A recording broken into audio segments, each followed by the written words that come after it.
70 برس بنی امیہ نے ظلم کیا، لیکن جب دوسروں کو موقع ملا تو انہوں نے سب کاٹ پھینکا۔ توجہ ہو عزیزان گرامی، اصول یہی ہے، جب دوسروں پہ ظلم کرو گے پھر تمہارے خلاف بھی ہوگا۔ تو عزیزان گرامی، یہ ظلم کرتے رہے یہاں تک کہ جب ابو العباس صفا، عبداللہ صفا، پہلا جو بادشاہ، پہلا خلیفہ بنی عباس کا آیا، تو اس نے کہا کہ بھئی ایک عمر ابن عبدالعزیز کو چھوڑ کے باقی سب کی قبریں کھود دو۔ بنو امیہ، یہ عراق کی تاریخ ہے، آپ کے نہیں تو موضوع تھا نا، حضرات نے دیا ہے تاریخ عراق و شام۔ تو اس نے آنے کے بعد پہلا حکم دیا، پہلا فتویٰ صادر کیا، اس نے کہا عمر ابن عبدالعزیز جو آخری خلیفہ تھا اس کو رہنے دو، باقی سب کی بنو امیہ کے خلفاء کی قبریں کھود کے اگر ہڈیاں ملے تو ہڈیوں کو آگ لگا دو، اور اگر کسی کا جسم باقی رہا تو جسم کو آگ لگا دو۔ سب کی باقاعدہ قبریں کھود کی، اور پھر بہت سے لوگ بعد میں جاتے رہتے ہیں کہ یہاں پہ اس کی قبر، وہاں پہ جو کچھ تھا وہ نکال نکول کے آگ لگا دیا۔ بات بہت رہی ہے، میں ایک اور اگر جملہ یہاں پہ پیش کر دوں اگر سننا چاہے۔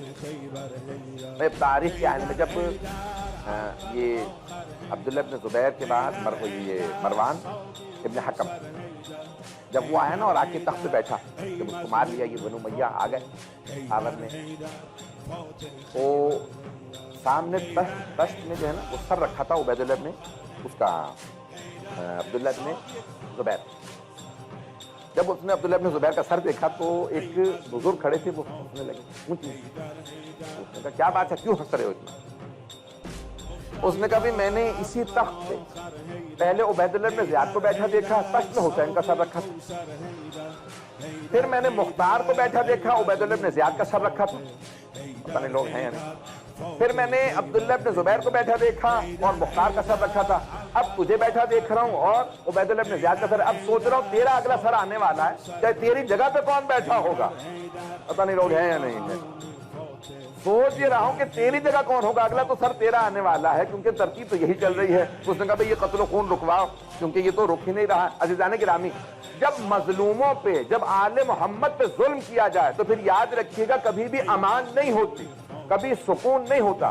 جناب یوسف کے بھائی جب انہیں کنویں میں ڈالنے لگے تھے نا تو وہ رونے لگے، تو کہا کیا بات ہے، ڈر گئے ہو؟ کہا ڈرا نہیں ہوں، پریشان تمہاری طرف سے ہوں، کیونکہ میں معصوم ہوں، جب تم مجھ پہ ظلم کرو گے تو تم پہ طرح طرح کے عذاب بھیجے گا اللہ، آپس میں لڑائیاں ہوں گی، آپس میں نفرتیں ہوں گی، حسد صرف مجھ سے نہیں باقی رہے گا۔ توجہ ہو، معصومین پہ ظلم کرنے کے کانسیکوینسز ہوتے ہیں۔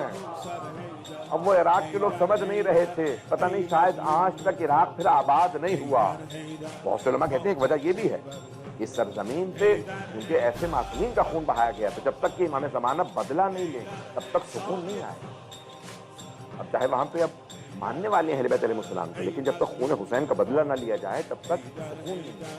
میں ایک جملہ کہوں گا، میں کسی کا آرٹیکل پڑھ رہا تھا تو کہنے لگا ارے لال مسجد میں ظلم ہوا، لال مسجد کو پتہ ہو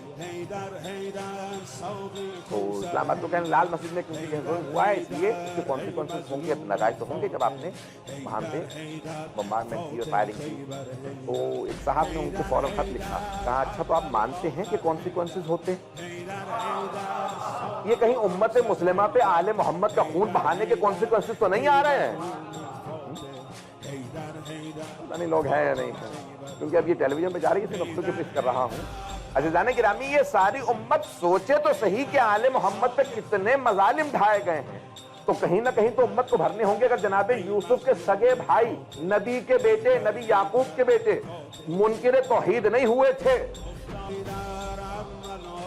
پتہ نہیں لوگ ہیں یا نہیں، پر منکر توحید نہیں ہوئے تھے، خدا کو پھر بھی مانتے تھے، پھر بھی نمازیں پڑھے چلے جا رہے تھے، عبادتیں بھی کرتے تھے، جناب یعقوب کو نبی بھی مانتے تھے، لیکن کیونکہ ایک اور معصوم پہ ظلم کر بیٹھے تھے، اس سارے ظلم کے نتیجے بھگت رہے تھے۔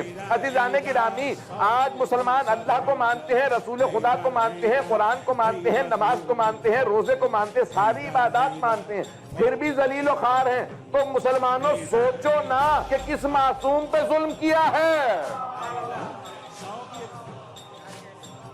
کس کا حق غصب کیا ہے، کس کے حق کی تلفی کی ہے، کسی کی حق تلفی تو ہوئی ہے۔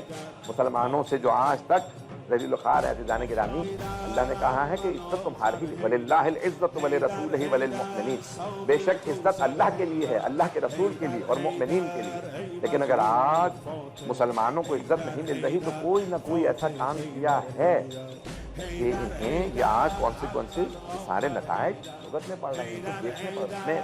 میں بات پہنچا پا رہا ہوں؟ میری بات تو واضح ہے یہ؟